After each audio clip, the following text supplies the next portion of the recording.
नमस्कार, मी विद्या स्वागत करते आपले चॅनल देवताज कॉर्नरमध्ये। आपण अगोदरच्या व्हिडिओमधून बघा आपल्याला यमदीपक कसा प्रज्वलित करायचा आहे आणि कशासाठी करायचा आहे, कोणत्या दिशेला करायचा आहे, आपण ते तर ह्या मागच्या व्हिडिओमधून आपण बघितलेलं आहे। आता आपल्याला ह्या व्हिडिओमध्ये बघा आपल्याला असे काही दिवे आहे की जे तुम्ही बाकीचे 13 दिवे नाही प्रज्वलित केले तरी चालेल, परंतु तुम्हाला असे काही मुख्य दिवे आहे की ते प्रज्वलित करायचेच आहे। कारण की त्या आपल्या समस्याच तशा असतात की ज्याने आपल्याला हे दिवे लावल्याने भरपूर प्रमाणामध्ये फरक पडत असतो आणि ते आपल्याला प्रज्वलित करायचे आहे। हा आपल्याला जी संधी आलेली आहे ती अजिबात बघा जाऊ द्यायची नाही आहे।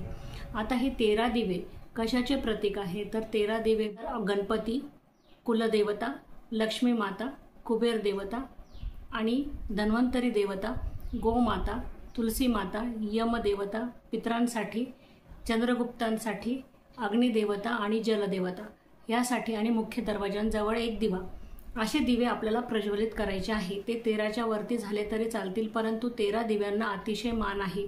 बघा आपल्याला अपमृत्यू टळावा, कारण आपल्याला यमदीपकच आपण अपमृत्यू टळण्यासाठी दक्षिण दिशेला यमदीपक लावत असतो। तसेच आपल्याला डस्टबिन जवळ दिवा लावायचा आहे। आणि बघा आपल्या घरामध्ये जे नकारात्मक वातावरण आहे ते जाण्यासाठी सर्व आपण कचरा डस्टबिनमध्ये टाकतो, म्हणून आपल्याला डस्टबिन जवळ आपल्याला एक दिवा लावायचा आहे। किंवा तुम्ही आता बघा काही उकिरडे राहिलेले नाही पहिल्यासारखे, म्हणून आपण तिथे जाऊन तिथे दिवे लावू, म्हणून आपल्या डस्टबिन जवळ अगोदरची पद्धत होती बघा, कारण की उकिरडेही साफ करून तिथे दिवा लावत असे, परंतु आता डस्टबिन जवळ आपल्याला तो दिवा पारंपरिक दिवा आहे तो प्रज्वलित करायचा आहे।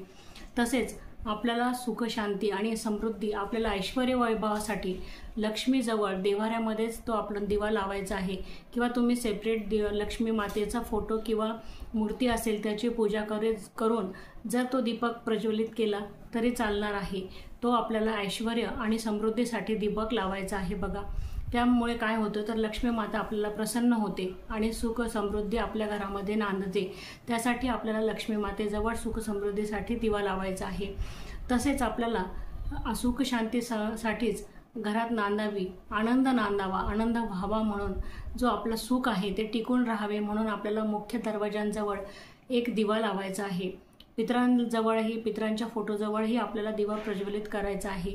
आणि बघा आपण अन्न शिजवून खातो आणि दररोज आपल्याला जे आपले भूक भागवते अशा अग्निदेवतेला म्हणजेच गॅसजवळ आपल्याला तो दिवा प्रज्वलित करायचा आहे। त्यांचं म्हणजे ह्या आपण त्यांच्या प्रती आदरात्मक जे आपण आदर असतो, म्हणजे आपल्या प्रती त्यांच्या प्रती दाखवण्याचा जो आदर असतो की आपण त्यांच्यामुळेच आपलं पोट भरतं, जे शिजवलेलं अन्न आहे ते रुचकर बनतं, त्याच्यामुळे आपल्याला अग्निदेवतेला हा दिवा जरूर प्रज्वलित करायचा आहे। आणि आपल्याला बघा जलतत्व ही, कारण की जलाला दिवा दाखवणं खूप गरजेचं असतं। आपली तहान ज्यामुळे भागते त्यांच्या नळाजवळ लावा, नाहीतर आपल्या जे पाण्याचे हंडे आपण जे भरून ठेवतो त्याच्याजवळ एक दिवा आपल्याला जरूर प्रज्वलित करायचा आहे। आणि बघा विहीर असेल तुमच्या घराजवळ किंवा नदी असेल तर तिथे तुम्ही जरूर एक दिवा प्रज्वलित करायचा आहे। कारण की सर्वात मोठं आपल्याला बघा आता आपण अग्निदेवतेला लावलेलं आहे, अन्न पाणी आणि निवारा, आपल्याला अन्न वस्त्र आणि निवारा, म्हणजे पाण्याशिवाय आपण जगू शकत नाही, म्हणून आपल्याला जलदेवतेला आणि अग्निदेवतेला जरूर एक दिवा दाखवायचा आहे। ही संधी आपल्याला जाऊ द्यायची नाही आहे, कारण की बघा आपण अन्न पाण्याशिवाय राहू शकत नाही। आपण दररोज गॅसवरती अन्न शिजवतो आणि आपण पाणी दररोज पितो, त्यासाठी आपल्याला हा दिवा जरूर लावायचा आहे मैत्रिणींनो, अजिबात विसरायचं नाही आहे।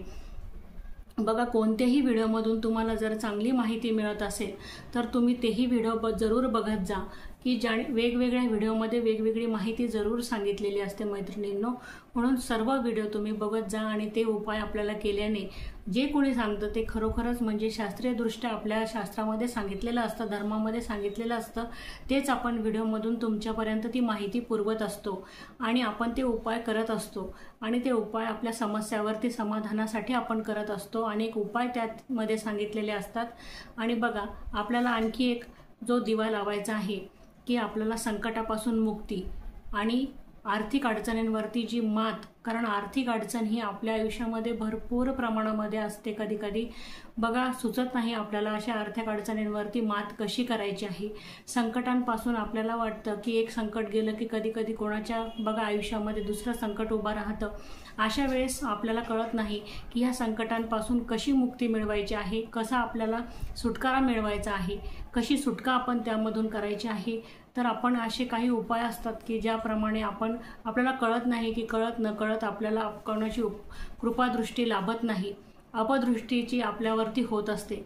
आणि अशाच प्रकारे बघा शनी देवताची जर कृपादृष्टी आपल्यावरती नसेल तर आपल्या आयुष्यामध्ये आपल्याला भरपूर प्रमाणामध्ये आणि आपल्याला जर तुम्ही बघा मुंजांची जर आपल्याला कृपादृष्टी नसेल, आपल्याला काही राहून गेलं असेल त्यांची आपली सेवा करण्याचा, तर आपल्याला त्याचं फळ भोगावंच लागतं आणि आपल्याला आर्थिक अडचणींचा आणि संकटांचा सामना करावा लागतो. यासाठी एक आपल्याला मुख्य दिवा लावायचा आहे आणि तो कुठे लावायचा आहे ते मी ह्या व्हिडिओमधून सांगणार आहे तुम्हाला मैत्रिणींनो. तर बघा थोड्याफार प्रमाणामध्ये कमी जास्त प्रमाणामध्ये प्रत्येकाच्या आयुष्यामध्ये आर्थिक अडचणी संकट हे चालूच असतात. आणि हे संकट का चालू असतात, आपण अनेक देवधर्म करतो, आपण पूजाविधी करतो, परंतु ज्याच्यामुळे आपल्याला ज्या सुटका मिळतात, जे सुख प्राप्त होतात, त्या सेवा त्याच देवाला आपल्याला करावा लागतात. तरच आपल्याला त्यापासून त्या उपायांचा आपल्याला मोबदला मिळतो किंवा आनंद मिळतो आणि ते सुख मिळते. त्यासाठी ते आपल्याला उपाय करायचे असतात. तर असाच आर्थिक अडचणींवरती आणि आपल्याला उत्तम आरोग्य राहण्यासाठी आणि अनेक संकटांपासून आपले निवारण होण्यासाठी, सुटका होण्यासाठी आपल्याला मोहरीच्या तेलाचा दिवा लावायचा आहे पिंपळाच्या झाडाजवळ. न चुकता आपल्याला धनत्रयोदशीला आपल्याला हा दिवा लावायचा आहे. आणि बघा येत्या 18 तारखेला म्हणजेच उद्या धनत्रयोदशी आहे. माझा व्हिडिओ येण्यापर्यंत तर उद्या धनत्रयोदशी असेल. उद्या धनत्रयोदशी म्हणजेच 18 तारखेला शनिवार रोजी धनत्रयोदशी आलेली आहे आणि धनत्रयोदशीच्या दिवशीच आपल्याला हे 13 दिवे प्रज्वलित करायचे आहे. आणि हाही पिंपळाच्या झाडाजवळच हा दिवा आपल्याला लावायचा आहे.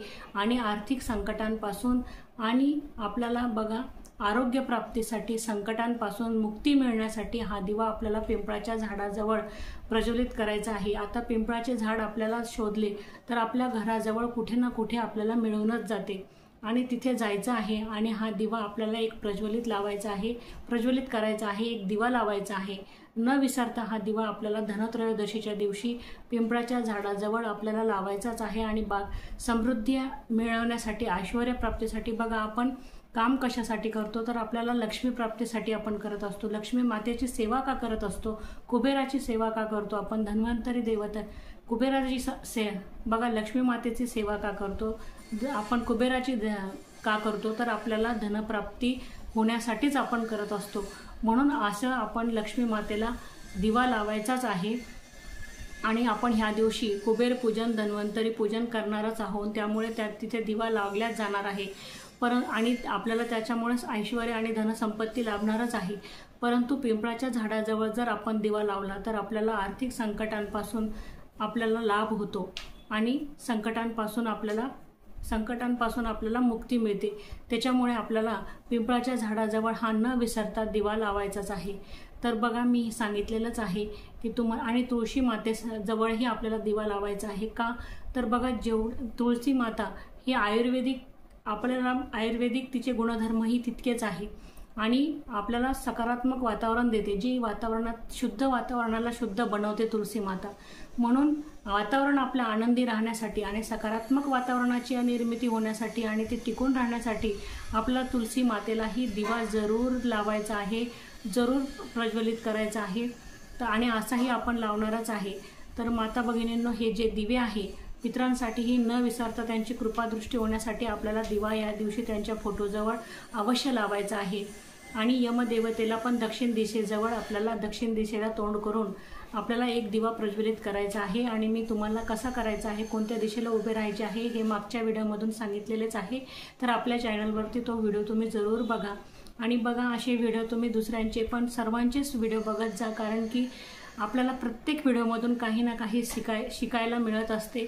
आपल्याला त्याच्यामधून फायदाच होत असतो. फायद्याच्याच गोष्टी आपल्याला त्या चॅनलवरती सांगितलेल्या असतात, त्या व्हिडिओमध्ये सांगितलेल्या असतात. तर ह्या आपल्याला अशा उपाय आपल्याला करायचे आहेत, ते व्हिडिओमध्ये बघून न विसरता करायचे आहेत। तर बघा, आपल्याला आता हा दिवा आपल्याला पिंपळाच्या झाडाजवळ, बाकीचे दिवे तर आपण प्रज्वलित करणारच आहोत, परंतु आपल्याला अपमृत्यू टळण्यासाठी आपण यमदेवतेला दिवा लावणारच आहोत। परंतु आपल्याला आर्थिक संकटांपासून निवारण्यासाठी मी पुन्हा पुन्हा का सांगते आहे, कारण आर्थिक चणचण ही सगळ्यांनाच भासत असते। तर आर्थिक संकट टळण्यासाठी, संकटापासून मुक्ती मिळण्यासाठी आणि आरोग्य प्राप्ती होण्यासाठी आपल्याला पिंपळाच्या झाडाजवळ एक दिवा जरूर प्रज्वलित करायचा आहे आणि आपल्याला मुंजांचा आणि आपल्या पितरांचा आशीर्वाद मिळवायचाच आहे। तर तुम्हाला जर माहिती आवडली असेल तर चॅनलला एक लाईक करा, सबस्क्राईब करा आणि कमेंट करायला अजिबात विसरू नका। धन्यवाद।